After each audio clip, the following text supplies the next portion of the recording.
important to understand that what's going on here is that Israel, as a result of the 1967 war, has effectively created a greater Israel. And greater Israel includes the borders of Israel in 1967, plus East Jerusalem, plus the West Bank, plus Gaza.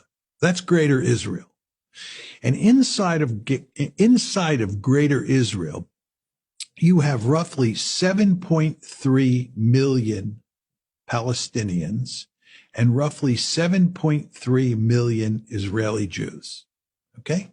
So just think about what's going on here. You have this big piece of territory, greater Israel, that has roughly an equal number of Palestinians and Jews. And moving forward, it looks like the number of Palestinians will be greater than the number of Jews.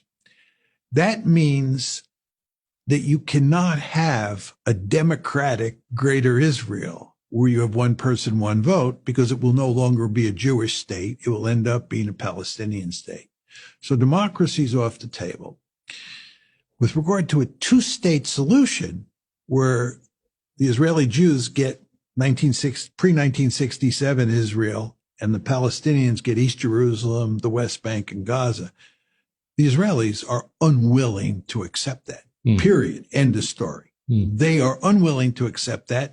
And given the power of the lobby, the United States is not going to force them to accept that. And certainly no other country is. Right. So the two-state solution is off the table. A one-state solution where you have a democracy is off the table. That leaves two other options. One is an apartheid state, which is where the Israeli Jews treat the Palestinians as second, if not third-class citizens. And this is what you have now. Israel is an apartheid state. Human Rights Watch, Amnesty International, and B'Tselem, which is the largest human rights group inside of Israel, have all written lengthy reports that make the case, persuasively, I would argue, that Israel is an apartheid state. And in fact, there are Israeli leaders who use exactly that rhetoric. Many Israelis understand that Israel has become an apartheid state. And it's hard to avoid that when you have 7.3 million Palestinians and 7.3 million Israeli Jews. So you have an apartheid state. The final option is ethnic cleansing.